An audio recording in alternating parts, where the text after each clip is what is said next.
नाथाय सीताया पतेर्महमनोजवं मारुततुल्यवेगं जितेन्द्रियं बुद्धिमतां वरिष्ठं वातात्मजं वानरयोत्तमुख्यं श्रीरामदूतं शरणं प्रपद्ये नारायणं नमस्कृत्य नरं दैव नरोत्तमं देवीं सरस्वतीं व्यासं ततो जयमुदीरयेत् व्यासाय भवनाशाय श्रीशाय गुणराशे हृद्याय शुद्धविद्याय मध्वाय च नमो नमः श्रीगुरुभ्यो नमः हरिः ओम्।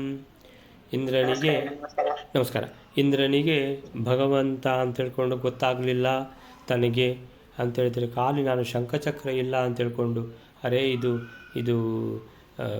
ದನ ಕಾಯುವವ ಅಂತ ತಿಳ್ಕೊಂಡು ಎಣಿಸ್ಕೊಂಡಿದ್ದೆಲ್ಲ ಅಂತೇಳಿದರೆ ಇದು ಭಗವಂತ ಏನು ನನ್ನ ತಲೆಗೆ ಏನಾಗಿದೆ ಅಂತ ತಿಳ್ಕೊಂಡು ಏನು ಮಾಡಿದ್ದಾನೆ, ನನಗೆ 1000 ಕಣ್ಣಿದ್ದು ಏನು ಪ್ರಯೋಜನ ಆಯಿತು, ನನಗೆ ಭಗವಂತನನ್ನೇ ಯಾವತ್ತೂ ಗುರುತಿಸಲಿಕ್ಕೆ ಆಗಲಿಲ್ವಾ ಅಂತೇಳ್ಕೊಂಡು ಇಂದ್ರನಿಗೆ ಬಹಳ ಬೇಜಾರಾಯಿತು.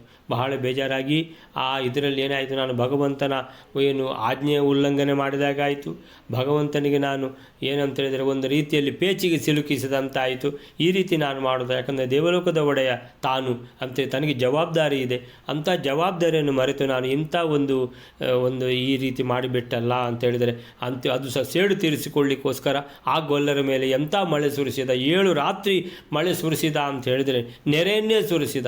ಅಷ್ಟು ತನಕನೂ ಗೊತ್ತಾಗಲಿಲ್ಲ ಅವನಿಗೆ ಅಂತೇಳಿದರೆ ಬಹಳ ಮರುಕಪಟ್ಟು ಅಷ್ಟು ದೊಡ್ಡ ದೇಹ, ಅವನ ದೇಹ ಎನ್ನುವಂಥದ್ದು ಆ ಅಹಂಕಾರ ಎಲ್ಲ ನುಚ್ಚು ನೂರಾಗಿ ಕುಗ್ಗಿ ಹೋಗಿದೆ. ಹೋಗಿ ಬಂದು ಏನು ಮಾಡ್ತಾನೆ, ಅಡ್ಡ ಬಿದ್ದು ನಮಸ್ಕಾರ ಮಾಡ್ತಾನೆ, ಸ್ತುತಿ ಮಾಡ್ತಾನೆ ಭಗವಂತನನ್ನು. ಸ್ತುತಿ ಮುಂದುವರಿತಾ ಇದೆ. 68ನೇ ಶ್ಲೋಕ ವೈಲಾರಿದ್ದಾರಾ? ವತ್ತೋ ಜಗತ್ ಸಕಲ ಮಾವಿರ ಬೋಧಗಣ್ಯ ಧಾಮ್ನಸ್ತ್ವಮೇವ ಪರಿಪಾಸಿ ಸಮಸ್ತಮಂತೆ ಅತ್ಸಿ ತ್ವಯೈವ ಜಗತೋಸ್ಯ ಹಿ ಬಂಧ ಮೋಕ್ಷೋ ನ ತ್ವತ್ಸಮೋಸ್ತಿ ಕುಹಚಿತ್ ಪರಿಪೂರ್ಣ ಶಕ್ತಿ. 68ನೇ ಶ್ಲೋಕ. ಇಂದ್ರನು ಶ್ರೀಕೃಷ್ಣನ ಕುರಿತು ಸ್ತೋತ್ರವನ್ನು ಮಾಡ್ತಾ ಇದ್ದಾನೆ. ಅದು ಮುಂದುವರಿತಾ ಇದೆ. ಇಲ್ಲಿ ಹೇಳ್ತಾ ಇದ್ದಾನೆ, ಶ್ರೀಕೃಷ್ಣನೇ, ನೀನು ಅಪರಿಮಿತಗಳಾದ ಜ್ಞಾನಾನಂದಾದಿ ಗುಣಗಳುಳ್ಳವನು, ಅವುಗಳಿಗೆ ಆಶ್ರಯಭೂತನಾದವನು, ಅಥವಾ ಅಪರಿಮಿತಗಳಾದ ತೇಜಸ್ಸುಳ್ಳವನು, ಅವಧಿರಹಿತಗಳಾದ ವೈಕುಂಠ ಮೊದಲಾದ 3 ಸ್ಥಾನಗಳುಳ್ಳವನು.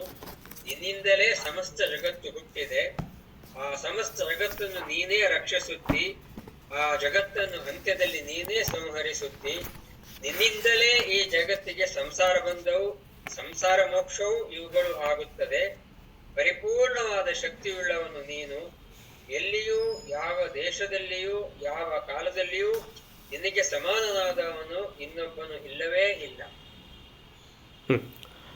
ತ್ವತ್ತೋ ಜಗತ್ ಸಕಲಮಾವಿರಭೂತಗಣ್ಯ ಧಾಮ್ನಸ್ತ್ವಮೇವ ಪರಿಪಾಸಿ ಸಮಸ್ತಮಂತೆ ಅಸ್ವಿತ್ವಯೈವ ಜಗತೋಸ್ಯ ಹಿ ಬಂಧ ಮೋಕ್ಷೌ ನ ತ್ವತ್ಸಮೋಸ್ತಿ ಕುಹಚಿತ್ ಪರಿಪೂರ್ಣ ಶಕ್ತಿ. ತ್ವತ್ತಃ ಜಗತ್ ಸಕಲಂ ಆವಿರಭೂತ್ ಅಗಣ್ಯ ಧಾಮ್ನಃ ತ್ವಮೇವ ಪರಿಪಾಸಿ ಸಮಸ್ತಂ ಅಂತೆ ಅತ್ಸಿ ತ್ವಯೈವ ಜಗತಃ ಅಸ್ಯ ಹಿ ಬಂಧ ಮೋಕ್ಷೌ ನ ತ್ವತ್ ಸಮ ಅಸ್ತಿ ಕುಹಚಿತ್ ಪರಿಪೂರ್ಣ ಶಕ್ತಿ. ಪರಿಪೂರ್ಣ ಶಕ್ತಿ ಭಗವಂತ, ಪರಿಪೂರ್ಣನಾದ ಶಕ್ತಿ, ಪರಿಪೂರ್ಣವಾದ ಜ್ಞಾನ, ಪರಿಪೂರ್ಣವಾದ ಸುಖ, ಪರಿಪೂರ್ಣವಾದ ಶಕ್ತಿ, ಪರಿಪೂರ್ಣವಾದ ಎಲ್ಲ ಗುಣಗಳಿರುವಂಥ ಭಗವಂತ, ನಿನಗೆ ಏನಾದರೂ ಬೇಕಾ? ಏನೂ ಬೇಡ.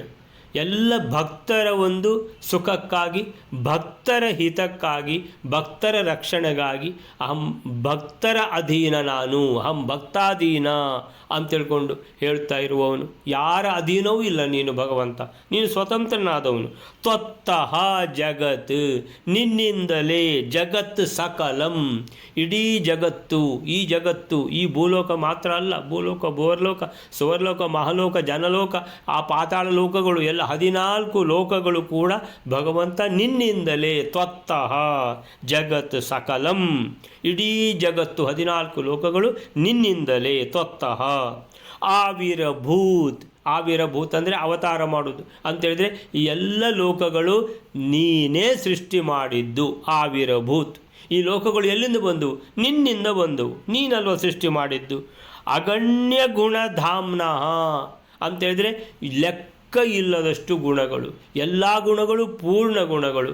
ಆ ಗುಣಗಳಿಗೆ ಒಂದೊಂದಕ್ಕೂ ಸಾವಿರ ಸಾವಿರ ಗುಣಗಳು ಅಂತೇಳಿದರೆ ಲೆಕ್ಕ ಇಲ್ಲದಷ್ಟು ಆ ಎಲ್ಲ ಪೂರ್ಣಗಳ ಗುಣ. ಏಕಧಾಮ್ನೆ ನೀನು ಅಂತೇಳಿದರೆ ನೀನು ಒಂದು ಧಾಮ, ಆ ಎಲ್ಲ ಗುಣಗಳು ಇರುವುದು ನಿನ್ನಲ್ಲಿ. ಕಾಂತಾಯ ಕಲ್ಯಾಣ ಗುಣೈಕ ಧಾಮ್ನೆ, ಗುಣ ಕಲ್ಯಾಣ ಗುಣಗಳು ಏಕಧಾಮ್ನೆ, ಎಲ್ಲ ಒಂದೇ ಕಡೆ ಸೇರಿವೆ ಭಗವಂತ. ಎಲ್ಲ ಗುಣಗಳ ಒಡೆಯ ನೀನು. ಅಗಣ್ಯ ಧಾಮ್ನಃ ತ್ವಮೇವ ಪರಿಪಾಸಿ ಅಂತೇಳಿದರೆ ನೀನೇ ಹುಟ್ಟಿಸಿದ್ದ ಯಾವುದು? 14 ಲೋಕಗಳು, ಇಡೀ ಜಗತ್ತು. ತ್ವಮೇವ ಪರಿಪಾಸಿ, ಪಾಲನೆ ಮಾಡೋದು ಯಾರು? ಅದು ಸಹ ನೀನೇ. ತ್ವಮೇವ ಪರಿಪಾಸಿ ಧಾಮ್ನಃ, ತ್ವಮೇವ ಧಾಮ್ನಃ ವಿಸರ್ಗ ಕೊಟ್ಟು ಕೂಡಲೇ ಸಾ ಹೋಯಿತು. ತ್ವಮೇವ ಪರಿಪಾಸಿ ಸಮಸ್ತಂ, ಎಲ್ಲ ಲೋಕಗಳು, ಲೋಕದ ಜನರು, ಲೋಕದ ಅಭಿಮಾನಿಗಳು ಎಲ್ಲರನ್ನೂ ಕೂಡ ರಕ್ಷಣೆ ಮಾಡೋದು, ಪಾಲನೆ ಮಾಡೋದು ಯಾರು? ನೀನೇ.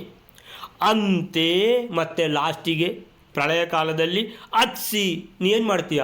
ಎಲ್ಲವನ್ನು ತಿಂದುಬಿಡ್ತೀಯ ಅಂದ್ರೇನು? ಎಲ್ಲ ಅಂತೇಳಿದರೆ ಜಂಗಮ ಸ್ಥಾವರ ಎಲ್ಲ ನಿನ್ನ ಹೊಟ್ಟೆ ಒಳಗೂ ಹಾಕೊಂಡು ಬಿಡ್ತೀಯ ಪ್ರಳಯ ಆಗುವಾಗ. ಸೊ ಪ್ರಳಯ ಆಗುವಾಗ ಅಯ್ಯೋ ಇಷ್ಟೆಲ್ಲ ಇದ್ರಲ್ಲ ಕೋಟಿಗಟ್ಟಲೆ ಪ್ರಾಣಿಗಳು ಎಲ್ಲಿ ಹೋದರು ಅಂತೇಳಿದರೆ ಎಲ್ಲ ನಿನ್ನ ಹೊಟ್ಟೆ ಒಳಗಿದ್ದಾರೆ. ಸೊ ಅಂತೆ ಅತ್ಸಿ ಅಂದರೆ ತಿನ್ನುತ್ತೀಯ ಅಂತ. ಅತ್ಸಿ ತ್ವಮೇವ ತ್ವಯಾ ಏವ, ನಿನ್ನಿಂದಲೇ, ತ್ವಯಾ ಏವ ನಿನ್ನಿಂದಲೇ ಏನಾಗ್ತದೆ?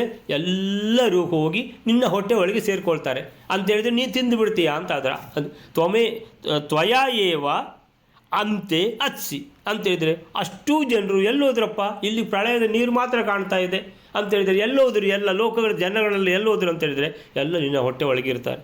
ಸೊ ಜಗತಃ ಅಸ್ಯ ಹಿ ಬಂಧ ಮೋಕ್ಷವು, ಈಗ ಸೃಷ್ಟಿಕರ್ತೃತ್ವ ಆಯಿತು, ಪಾಲನ ಕರ್ತೃತ್ವ ಆಯಿತು, ಸ್ಥಿತಿ ಕರ್ತೃತ್ವ ಆಯಿತು, ಲಯ ಕರ್ತೃತ್ವ ಆಯಿತು. ಈಗ ಜಗತಃ ಅಸ್ಯ ಹಿ ಬಂಧ ಮೋಕ್ಷವು, ಬಂಧ ಎಲ್ಲ ಇಲ್ಲೆಲ್ಲ ಜನರು ಏನು ಮಾಡ್ತಾ ಇದ್ದಾರೆ? ನಾನು ನನ್ನದು ಅಂತ ಹೇಳ್ಕೊಂಡು ಕೂತಿದ್ದಾರೆ. ಇದು ಅವರು ಯಾರ್ದಾದ್ರೂ ಹೌದಾ ಅಂತೇಳಿದರೆ ಇಲ್ಲಿದೆ ನಮ್ಮನೆ ಅಂತ ತಿಳ್ಕೊಂಡು ಕೂತಿದ್ದಾರೆ. ಇಲ್ಲಿರುವುದಲ್ಲ, ನಮ್ಮನೆ ಎಲ್ಲಿದೆ? ಅಲ್ಲಿದೆ ಅಂತೇಳಿದರೆ ಈ ಬಂಧ, ಈ ಸಂಸಾರದ ಮಾಯೆಗೆ ಎಲ್ಲ ಏನಾಗಿದ್ದಾರೆ? ಒಂದು ಕನ್ನಡಿಯಲ್ಲಿ ನಿಂತು ಮೂರ್ಖರಾದ ಹಾಗೆ ಆಗಿಬಿಟ್ಟಿದ್ದಾರೆ ಜನ ಅಂತೇಳಿದರೆ ಈ ಮಾಯೆಯಲ್ಲಿ ಸಿಲುಕಿದ್ದಾರೆ. ಈ ಮಾಯೆಯನ್ನು ಇದನ್ನು ಸೃಷ್ಟಿಸಿದ್ಯಾರು? ನೀನೇ. ಈ ಬಂಧ, ಸಂಸಾರದ ಬಂಧನದಲ್ಲಿ ನಮ್ಮನ್ನೆಲ್ಲರನ್ನು ಹಾಕಿದ್ಯಾರು? ನೀನೇ. ಮೋಕ್ಷವು ಅಂತೇಳಿದರೆ ಈ ಸಂಸಾರ ಬಂಧನದಿಂದ ಮೋಕ್ಷ ಅಂತೇಳಿದರೆ ಬಿಡುಗಡೆ ಕೊಡೋದು ಯಾರು? ಅದು ಕೂಡ ನೀನೇ. ಸೊ ಎಲ್ಲವೂ ನೀನೇ ಭಗವಂತ. ನ ತ್ವತ್ ಸಮಃ, ನಿನ್ನ ಸಮ ಕೂಡ ಯಾರಿಲ್ಲ, ನಿನಗಿಂತ ಮಿಗಿಲಿರುವಂಥದ್ದು ಇಲ್ಲವೇ ಇಲ್ಲ ಅಂತ ಹೇಳೋದೇ ಬೇಡಲ್ಲ. ನ ತ್ವತ್ ಸಮಃ ಅಸ್ತಿ ಕುಹಚಿತ್, ಯಾರೂ ಕೂಡ ನಿನ್ನ ಸಮವೇ ಇಲ್ಲ. ಲಕ್ಷ್ಮೀದೇವಿ ಬ್ರಹ್ಮದೇವರಿಗಿಂತ ಕೋಟಿ ಗುಣ ಅಧಿಕಳು ಲಕ್ಷ್ಮೀದೇವಿಗಿಂತ ಅನಂತ ಗುಣಗಳಿಂದ ಅಧಿಕನಾಗಿ ನೀನಿರುವುದು. ನಿನ್ನ ಸಮ ಯಾರಾದರೂ ಇದ್ದಾರಾ? ಯಾರಿಲ್ಲ. ನ ತ್ವತ್ ಸಮ ಅಸ್ತಿ ಕುಹಚಿತ್, ಯಾರೂ ಕೂಡ ಇಲ್ಲ. ಅಸ್ತಿ ಅಂದರೆ ಇದೆ ಅಂತ.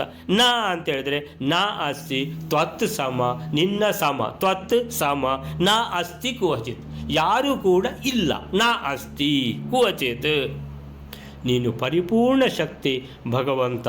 ಅಂದರೆ ನನಗೆ ಗೊತ್ತಾಗಲಿಲ್ಲ, ನನ್ನನ್ನು ಕ್ಷಮಿಸು ಭಗವಂತ ಅಂತ ಭಗವಂತನನ್ನು ಅನನ್ಯ ಒಂದು ಭಕ್ತಿಯಿಂದ ಸ್ತುತಿ ಮಾಡ್ತಾ ಇದ್ದಾನೆ ಇಂದ್ರ. ಸೊ ಏನು ಹೇಳ್ತಾರೆ ಇದಕ್ಕೆ? ತ್ವತ್ತಃ ಜಗತ್, ಪರಿಪೂರ್ಣ ಶಕ್ತಿಶಾಲಿಯಾದ ಶ್ರೀಕೃಷ್ಣನೇ, ಪರಿಪೂರ್ಣ ಶಕ್ತಿ ಹೇ ಭಗವಂತ, ಅಗಣಿತ ತೇಜಸ್ಸನ್ನು, ಅಗಣಿತ ಪರಿಪೂರ್ಣ ಗುಣಗಳನ್ನು ಹೊಂದಿರುವಂತಹ ಭಗವಂತ ನೀನು. ಅಂದರೆ ಎಲ್ಲ ಗುಣಗಳು ಏಕಧಾಮ್ನೆ, ನೀನು ಒಂದೇ ಕಡೆ ಬಂದು ಎಲ್ಲವೂ ನಿನ್ನಲ್ಲಿ ಸೇರಿವೆ ಅಂತ ಭಗವಂತ. ನಿನ್ನಿಂದಲೇ ಇಡೀ ಜಗತ್ತು ಹುಟ್ಟಿದೆ ಅಂತೇಳಿದರೆ ಸಕಲಂ ಜಗತ್ ಆವಿರಭೂತ್, ಯಾವಿಂದ? ನಿನ್ನಿಂದ. ತ್ವತ್ತಃ ಅಂದರೆ ನಿನ್ನಿಂದ. ಅಗಣ್ಯಧಾಮ್ನ ಅಂತೇಳಿದರೆ ಅಗಣಿತ ಗುಣಗಳ ಒಡೆಯ ನೀನು, ಎಲ್ಲ ಗುಣಗಳು ನಿನ್ನಲ್ಲೇ ಇರುವಂಥದ್ದು. ಆಮೇಲಿಂದ ಪರಿಪಾಸಿ, ಈ ಜಗತ್ತವನ್ನು ಪಾಲಿಸುವವನು ನೀನೆ. ಕೊನೆಯಲ್ಲಿ ಎಲ್ಲವನ್ನು ಲಯಗೊಳಿಸುವವನು ನೀನೇ. ಅಂದರೆ ಎಲ್ಲವನ್ನು ತಿಂದು ಬಿಡುವುದು, ತಿಂದು ಬಿಡುವ ಯಾರು? ನೀನೇ. ಅಂದರೆ ಲಯಗೊಳಿಸುವವನು ನೀನೆ. ಈ ಜಗತ್ತಿನ ಬಂಧ ಮೋಕ್ಷಗಳು ಕೂಡ ಎಲ್ಲ ನಿನ್ನಿಂದಲೇ. ಎಲ್ಲರೂ ಕೂಡ ಈ ಸಂಸಾರ ಮಾಯೆಯಲ್ಲಿ ಬಿದ್ದು, ಅರೆ ನಾನೇ, ನನ್ನಿಂದಲೇ ಎಲ್ಲ ಆಗೋದು, ನಾನೇ ಎಲ್ಲ ಇದು ನನಗೋಸ್ಕರ, ನಂದು ಅಂತ ತಿಳ್ಕೊಂಡು ಎಲ್ಲ ಹೇಳುವಂಥದ್ದು ಎಲ್ಲ ಈ ಮಾಯೆ, ಈ ಸಂಸಾರದ ಮಾಯೆ. ಈ ಸಂಸಾರದ ಮಾಯೆಯಲ್ಲಿ ಬಿದ್ದು ಅಂತೇಳಿದ್ರೆ ಸುಖ ಅಂತ ತಿಳ್ಕೊಂಡು ಹೋಗಿ ಅಲ್ಲಿ ಒಂದು ಸುಖಕ್ಕೋಸ್ಕರ ಹೋಗಿ 16 ದುಃಖಗಳನ್ನು ಹಿಡ್ಕೊಂಡು ಬಂದು ಅಂತೇಳಿದರೆ ಎಲ್ಲ ಕಡೆಯಲ್ಲಿ ಕೂಡ ಈ ಸಂಸಾರದಲ್ಲಿ ಬಿದ್ದು ಸಂಸಾರ ಸಾಗರೆ ಗೋರೆ ಅಂತೇಳಿದರೆ ಇದಕ್ಕೆ ಎಲ್ಲ ಕಾರಣ ಯಾರು? ಭಗವಂತ ನೀನೇ. ಎಲ್ಲವೂ ನಿನ್ನಿಂದಲೇ. ಆ ಬಂಧ ಮೋಕ್ಷ, ಆ ಸಂಸಾರದಿಂದ ಬಿಡುಗಡೆ ಮಾಡುವುದು ಕೂಡ ನೀನೇ. ಜಗತ್ತಿನ ಬಂಧ ಮೋಕ್ಷಗಳು ಕೂಡ ಎಲ್ಲವೂ ನಿನ್ನಿಂದಲೇ. ನಿನಗೆ ಸಮನು ನ ತ್ವತ್ ಸಮಃ ಅಸ್ತಿ ಕುಹಚಿತ್. ಪರಿಪೂರ್ಣ ಶಕ್ತನಾದ ಭಗವಂತನೇ, ನಿನ್ನ ಸಮ ಯಾರೂ ಇಲ್ಲ ಅಂತ ಅನನ್ಯ ಭಕ್ತಿಯಿಂದ ಅನನ್ಯ ಶ್ರದ್ಧೆಯಿಂದ ಅಂತೇಳಿದರೆ ನಿಜವಾಗಿ ಗೊತ್ತಾಗಿದೆ ಯಾರಿಗೆ? ಇಂದ್ರನಿಗೆ. ನಾನು ಎಂಥ ತಪ್ಪು ಮಾಡಿಬಿಟ್ಟೆ ಅಂತ ಭಗವಂತನನ್ನು ಸ್ತುತಿ ಮಾಡ್ತಾ ಇದ್ದಾನೆ. ಅಲ್ಲಿಗೆ ಈ 68ನೇ ಶ್ಲೋಕ ಆಯಿತು. 69ನೇ ಶ್ಲೋಕ ಎಲ್ಲರೇ? ಶಂತವ್ಯಮೇವ ಭವತಾ ಮಮ ಬಾಲ್ಯಮೀಶ ತ್ವತ್ಸಂಶ್ರಯೋಸ್ಮಿ ಸದೈತ್ಯಪಿ ವಂದಿತೋ ಜಃ ಶಾಂತಂ ಸದೈವ ಭವತಸ್ತವ ಶಿಕ್ಷಣಾಯ ಪೂಜಾಪಹಾರ ವಿಧಿರಿತ್ಯ ವದನ್ ರಮೇಶಃ.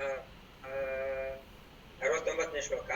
ಇಂದ್ರ ಹೇಳ್ತಾನೆ, ಈಶನೇ, ನಮ್ಮಿಂದಲೇ ನನ್ನ ಮೂಢತನವು ಕ್ಷಮಿಸಲಿಕ್ಕೆ ಯೋಗ್ಯವಾದುದು, ಏಕೆಂದರೆ ಯಾವಾಗಲೂ ನೀನೇ ಆಶ್ರಯನಾಗಿ ಉಳ್ಳವನು ನಾನು ಆಗಿರುತ್ತೇನೆ ಅಂತ ಹೇಳ್ತಾನೆ. ಹೀಗೆ ಹೇಳಿ ನಮಸ್ಕರಿಸಲ್ಪಟ್ಟ ಆ ಉತ್ಪತ್ತಿ ರಹಿತನಾದ ಲಕ್ಷ್ಮೀಪತಿಯಾದ ಶ್ರೀಕೃಷ್ಣನು ಹೇಳ್ತಾನೆ, ಯಾವಾಗಲೂ ಭಕ್ತನಾದ ನಿನ್ನ ಮೂಢತನವು ನನ್ನಿಂದ ಕ್ಷಮಿಸಲ್ಪಟ್ಟಿದೆ. ನಿನ್ನ ಶಿಕ್ಷಣಕ್ಕಾಗಿ, ಅಂದರೆ ನಿನಗೆ ಸನ್ಮಾರ್ಗವನ್ನು ತೋರಿಸುವುದಕ್ಕಾಗಿ ನಿನ್ನ ಪೂಜೆಯ ಅಪಹಾರ ರೂಪವಾದ ವಿಧಿಯು ಮಾಡಲ್ಪಟ್ಟಿತು. ಅಂದ್ರೆ ನಿನ್ನ ಪೂಜೆಯನ್ನು ನಾನು ನಿಲ್ಲಿಸಿದೆ ಅಂತ ಕೃಷ್ಣ ಹೇಳ್ತಾನೆ.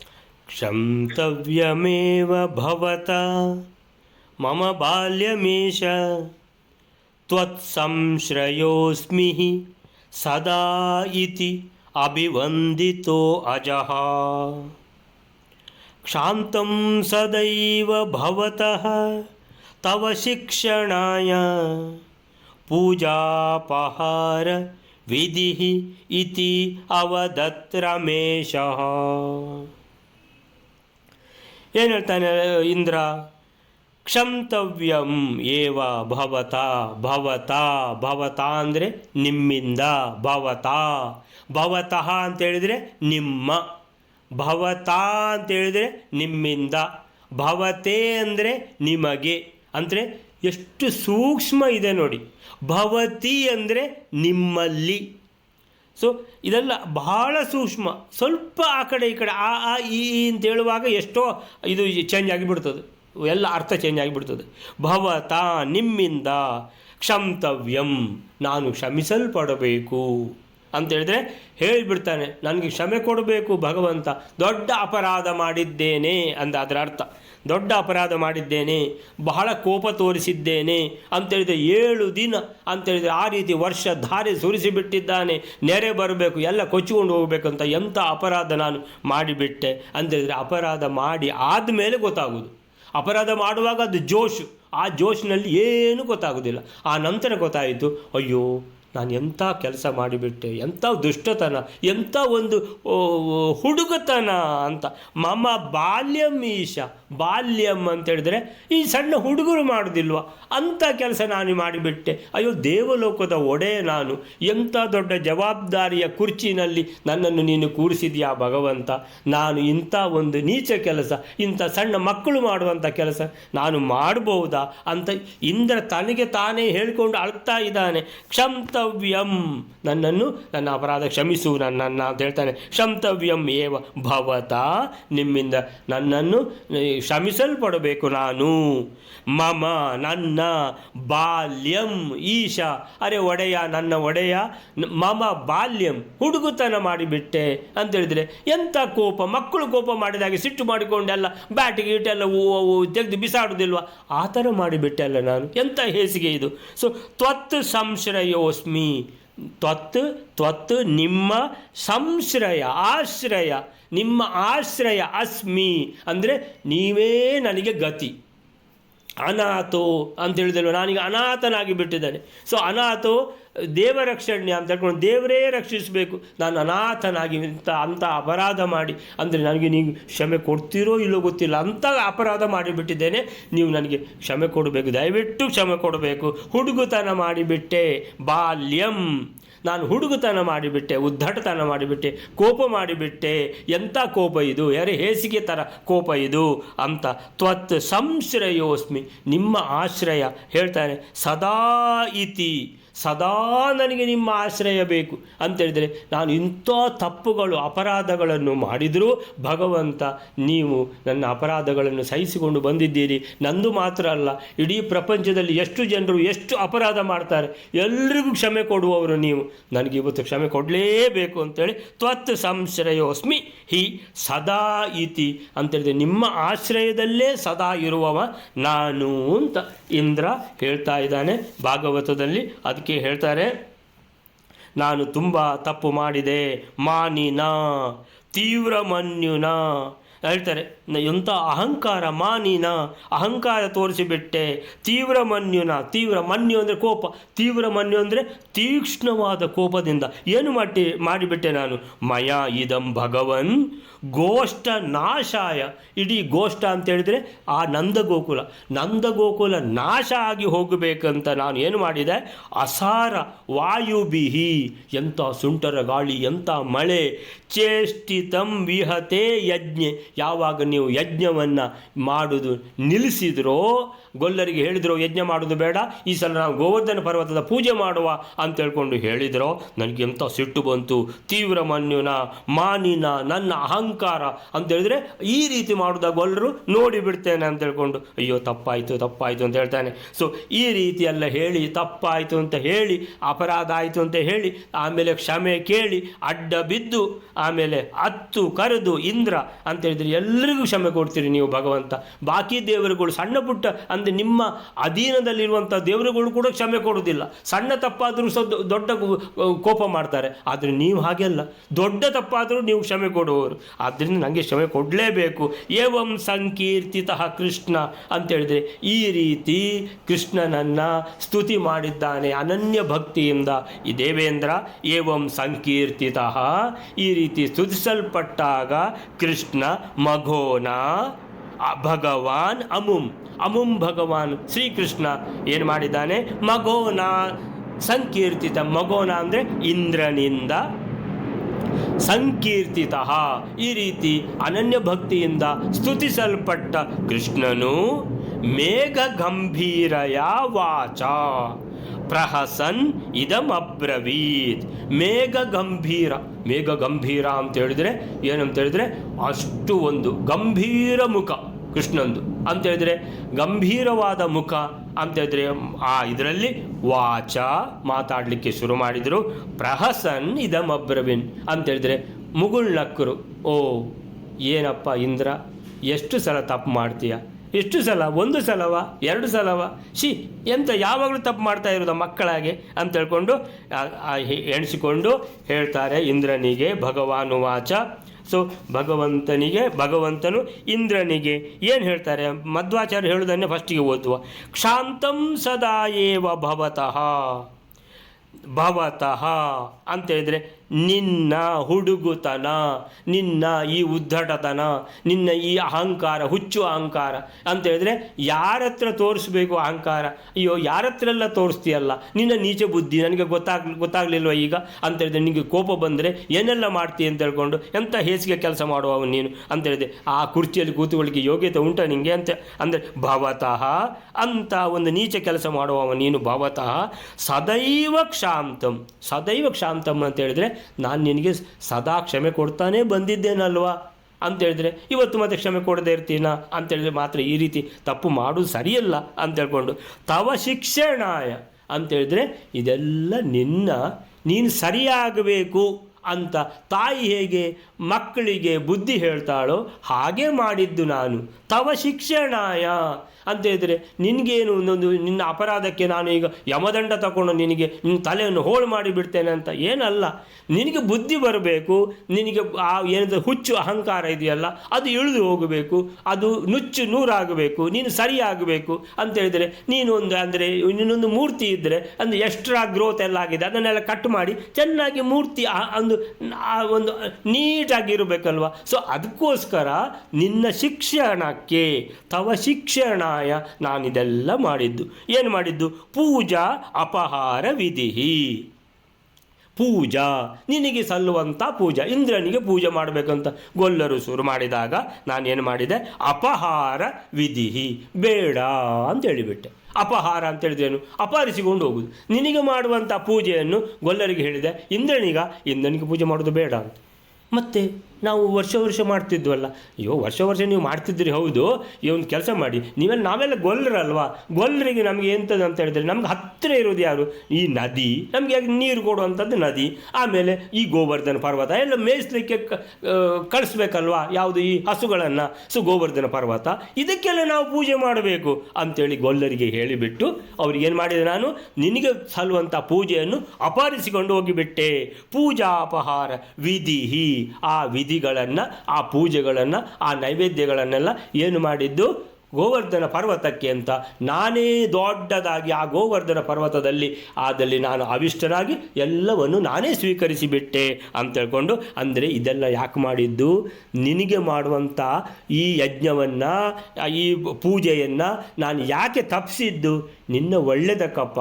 ಯಾಕಂತ ಹೇಳಿದ್ರೆ ನಿನಗೆ ಗೊತ್ತಾಗಬೇಕಲ್ವಾ, ನೀನು ಬಹಳ ಗರ್ವಿಷ್ಠ, ನೀನು ಬಹಳ ಅಹಂಕಾರಿ ಅಂತ ಗೊತ್ತಾಗಬೇಕಲ್ಲ.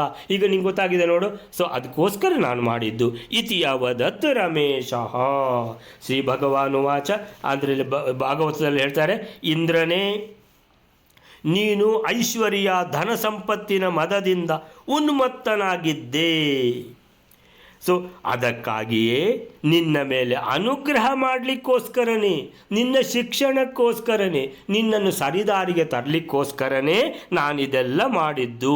ನಿನಗೆ ಎಚ್ಚರ ನೀಡಬೇಕು. ಅರೆ ಭಗವಂತನನ್ನೇ ಮರೆಯುವವ ನೀನು, ಎಂಥ ಇಂದ್ರ ಮರ ನೀನು ಅಂತ ಹೇಳ್ಕೊಂಡು ಇಂದ್ರನಿಗೆ ಭಗವಂತ ಹೇಳ್ತಾ ಇದ್ದಾನೆ, ನಿನಗೆ ಅನುಗ್ರಹ ಮಾಡಲಿಕ್ಕೋಸ್ಕರನೇ ನಿನ್ನ ಯಜ್ಞವನ್ನು ನಾನು ಅಪಹಾರ ಮಾಡಿಕೊಂಡು ಏನು ಮಾಡಿದೆ? ಅದನ್ನೆಲ್ಲ ಗೋವರ್ಧನ ಪರ್ವತಕ್ಕೆ ಮಾಡಿ ಅಂತ ಹೇಳಿಬಿಟ್ಟೆ.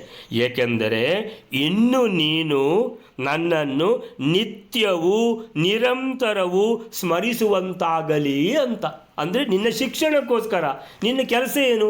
ಭಗವಂತನನ್ನು ನೀನು ಒಂದು ಕ್ಷಣವೂ ಮರೆಯುವಂತಿಲ್ಲ. ಅದನ್ನು ಎನ್ಶೂರ್ ಮಾಡಲಿಕ್ಕೋಸ್ಕರನೇ ನಾನು ಮಾಡಿದ್ದಿದ್ದು.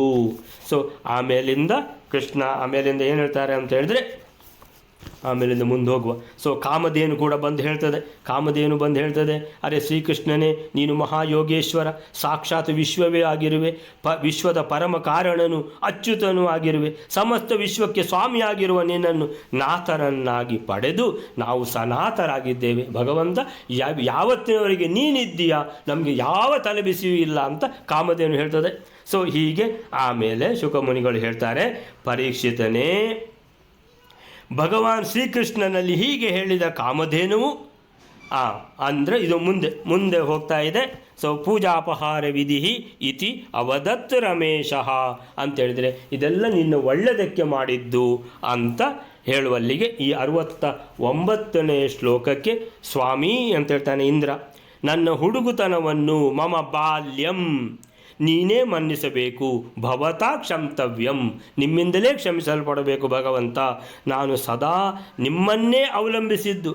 ತ್ವತ್ ಸಂಶ್ರಯೋ ಅಸ್ಮಿ, ತ್ವತ್ ಸಂಶ್ರಯ, ನಿಮ್ಮ ಆಶ್ರಯದಲ್ಲಿ ಸದಾ ಇರುವವ ನಾನು ಅಂತೇಳಿದರೆ ತಪ್ಪಾದರೂ ನಿಮ್ಮ ಕಾಲು ನಾನು ಬಿಡುವುದಿಲ್ಲ ಅಂತೇಳ್ಕೊಂಡು ಗಟ್ಟಿ ಹಿಡ್ಕೊಂಡಿದ್ದಾನೆ. ಸೊ ಸದಾ ನಿಮ್ಮನ್ನೇ ಅವಲಂಬಿಸಿದವ ನಾನು. ಹೀಗೆ ಇಂದ್ರನಿಂದ ನಮಸ್ಕೃತನಾದ ಅಜಃ, ಕ್ಷಂತವ್ಯಂ ಸದಾ ಇತಿ ಅಭಿವಂದಿತೋ ಅಜಃ.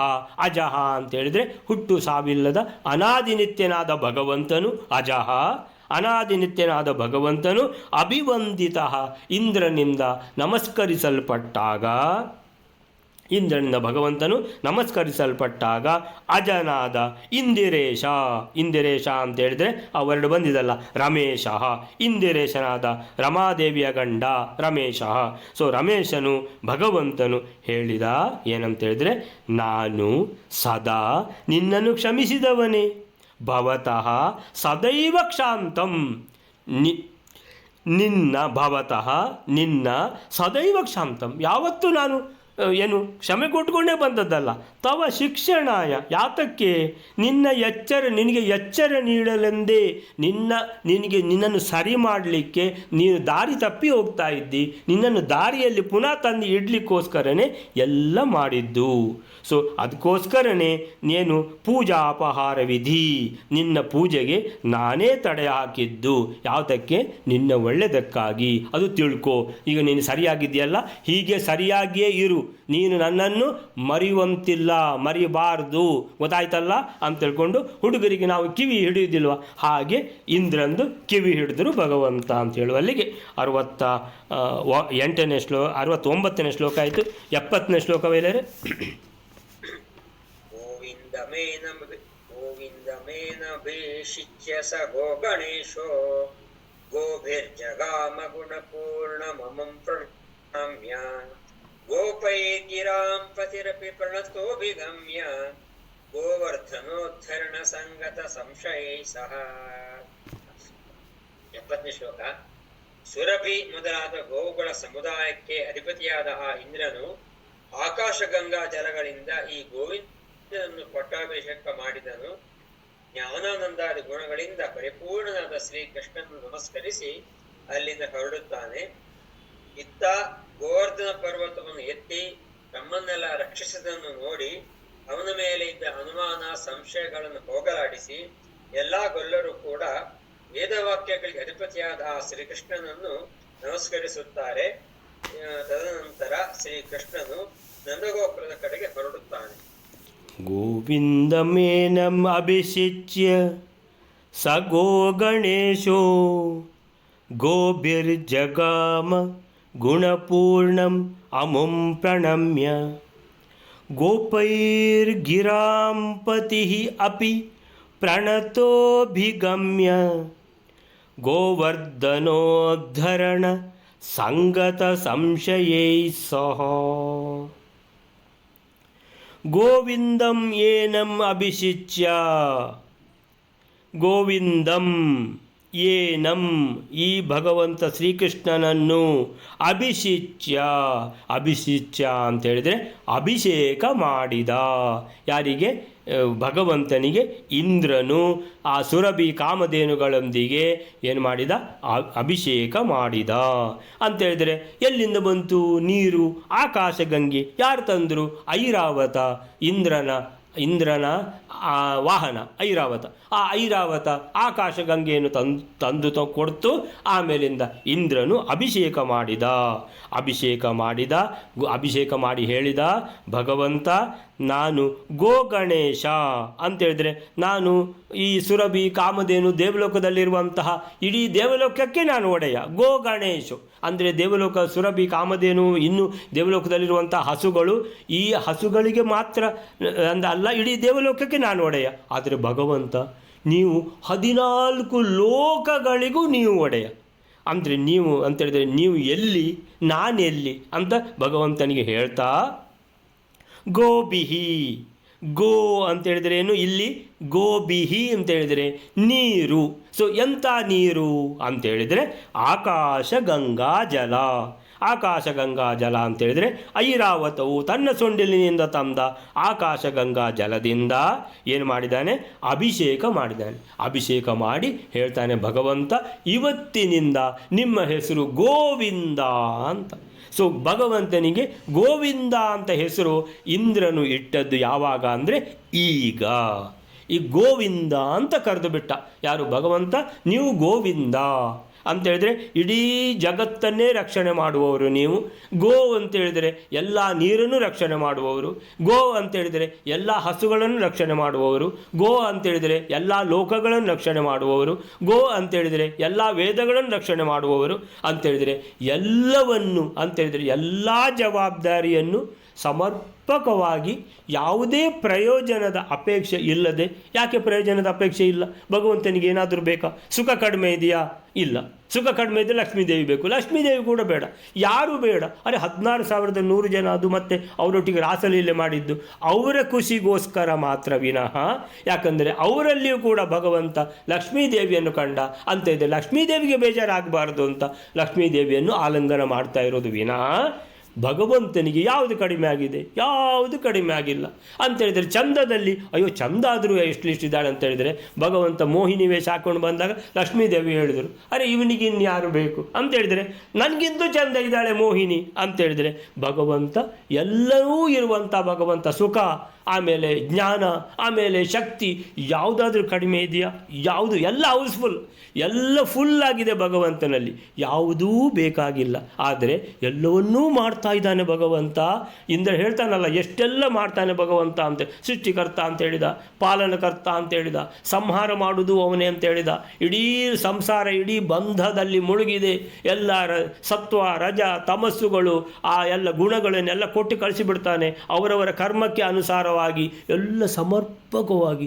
ಯಾರಿಗಾದರೂ ಒಂದು ರೀತಿಯಲ್ಲಿ ಏನಾದರೂ ಇಲ್ಲ ಭಗವಂತ ನನಗೆ ಮೋಸ ಮಾಡಿದ ಪ್ರಶ್ನೆಯೇ ಇಲ್ಲ. ನಿಮ್ಮ ಕರ್ಮಾನುಸಾರವಾಗಿ ನೀವು ಏನು ಪಡ್ಕೊಂಡು ಬಂದಿದ್ದೀರೋ ಅದನ್ನು ನೀವು ಅನುಭವಿಸೋದಷ್ಟೇ ವಿನಃ ಭಗವಂತ ಯಾರಿಗೂ ಕಷ್ಟ ಕೊಡುವುದಿಲ್ಲ, ಭಗವಂತ ಯಾರಿಗೂ ಸುಖ ಕೊಡುವುದೂ ಇಲ್ಲ. ನಾವು ಪಡ್ಕೊಂಡು ಬಂದದ್ದನ್ನು ನಾವೇ ಮಾಡಿದ್ದನ್ನು ನಾವು ಅನುಭವಿಸುವಂತ ಹಾಗೆ ಮಾಡುವಂಥದ್ದು ಭಗವಂತ. ಅದನ್ನು ಹಾಗೆ ಮಾಡುವಾಗ ಒಂದು ಚೂರು ಡಿಸ್ಕ್ರಿಮಿನೇಷನ್ ಭಗವಂತ ಮಾಡುವುದಿಲ್ಲ.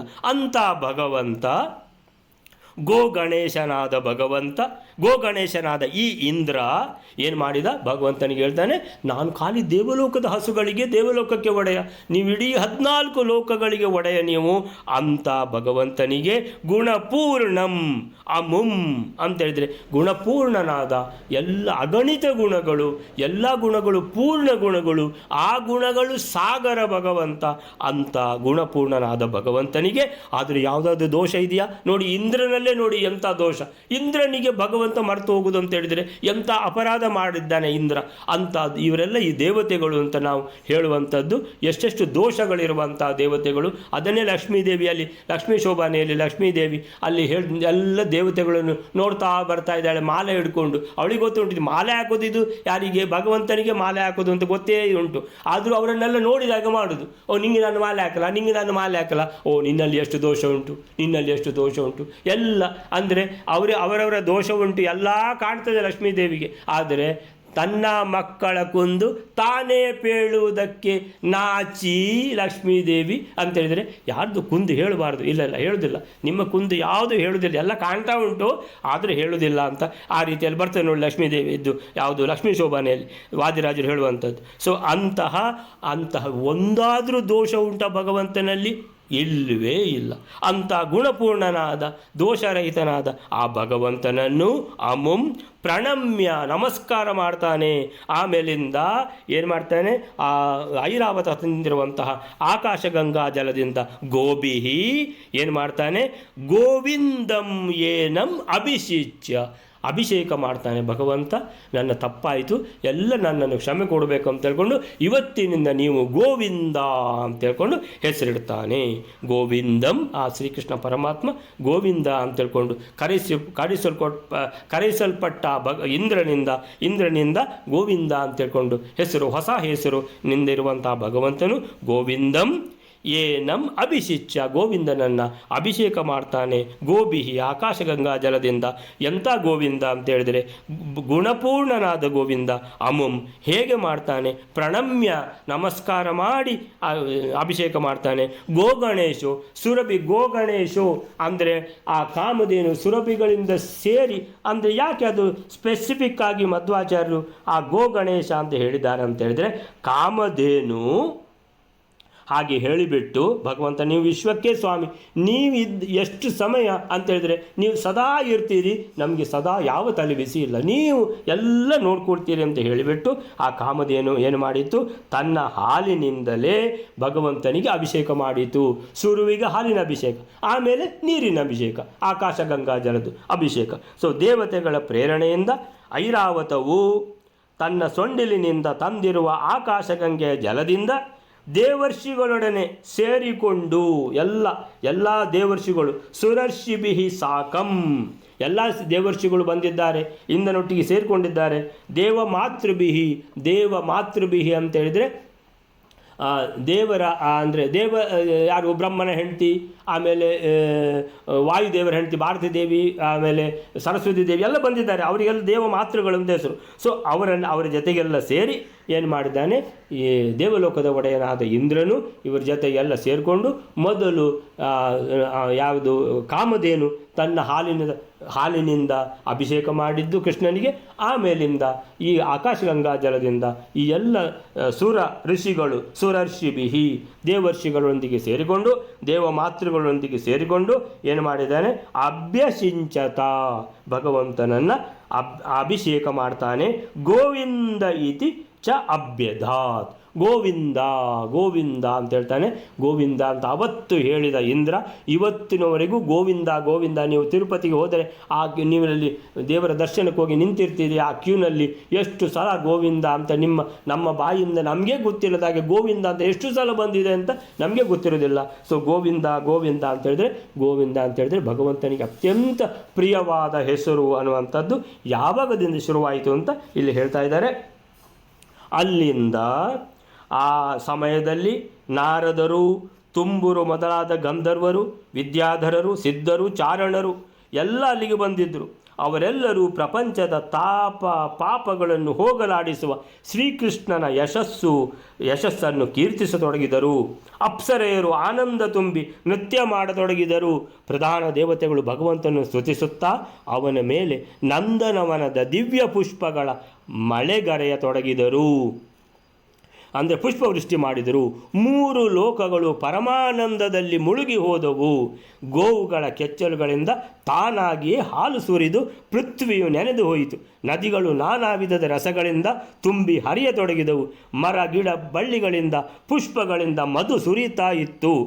ಊಳದೆಯ ಪೃಥ್ವಿಯು ಅನೇಕ ವಿಧವಾದ ಸಸ್ಯಗಳನ್ನು ಅನ್ನವನ್ನು ನೀಡುತ್ತಿತ್ತು. ಊಳದೆ ಪರ್ವತಗಳಲ್ಲಿ ಅಡಗಿದ್ದ ನವರತ್ನಗಳು ತಾನಾಗಿಯೇ ಹೊರಗೆ ಕಾಣಿಸಿಕೊಂಡವು. ಪರೀಕ್ಷಿತನೇ, ಭಗವಾನ್ ಶ್ರೀಕೃಷ್ಣನ ಅಭಿಷೇಕವಾದ ಮೇಲೆ ಸ್ವಭಾವತಃ ಕ್ರೂರವಾಗಿದ್ದ ಜೀವಿಗಳೂ ಕೂಡ ವೈರಹೀನವಾದವು. ಅವುಗಳು ಪರಸ್ಪರ ಮೈತ್ರಿಯಿಂದ ಇರತೊಡಗಿದವು. ಇಂದ್ರನು ಈ ಪ್ರಕಾರವಾಗಿ ಗೋವುಗಳ ಮತ್ತು ಗೋಕುಲದ ಸ್ವಾಮಿಯಾದ ಗೋವಿಂದನಿಗೆ ಅಭಿಷೇಕ ಮಾಡಿ ಅವನಿಂದ ಬೀಳ್ಕೊಂಡು ಗಂಧರ್ವರು ದೇವತೆಗಳೊಂದಿಗೆ ಅಮರಾವತಿಗೆ ತೆರಳಿದನು. ಅಲ್ಲಿಗೆ ಈಗ ನಾವು 70ನೇ ಶ್ಲೋಕದ ಅರ್ಧ ಮಾತ್ರ ಮಾಡಿದ್ದೇವೆ, ಇನ್ನು ಅರ್ಧ ನಾಳೆ ಮಾಡೋಣ. ಶ್ರೀಕೃಷ್ಣ ಅರ್ಪಣ.